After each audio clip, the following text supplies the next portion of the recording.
ህፃናት የስካውት ተማሪዎች ናቸው። ባካችሁ በወቅት አድርጋችሁ ተቀበሉልን። ደራሲ አቶ ታምሩ እነዚህ የገቡ ይገኛሉ። አመሰግናለን።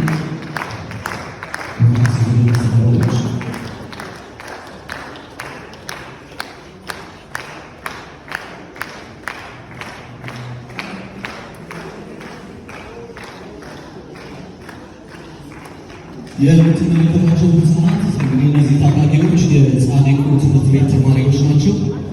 በመምህራቸው አማካኝነት በአካባቢያቸው ላይ የሚገኙ መሳሪያዎችን በመጠቀምና በመስራት የማርሽ ቡድን አቋቁመው እየሰሩ ነው የሚገኙት። በእውነቱ ለከተማችን ድምቀት ናቸው። በጥምቀት በተለያዩ የከተማችን በዓላት ላይ በመገኘት ስራዎቻቸውን ያቀርባሉ። እናመሰግናለን። እያሳደግልን ብለናል።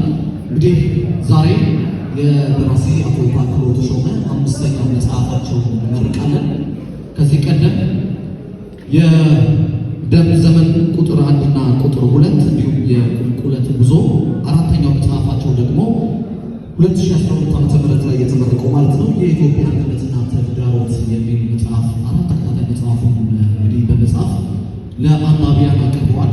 ዛሬ ደግሞ ሀገሬን በልቤ የተሰኘ እጅግ በጣም ሳቢ የቀደሙ አባቶቻችንን፣ ወንድሞቻችንን፣ ቤተሰቦቻችንን ታሪክ ወደኋላ ዞር ብለን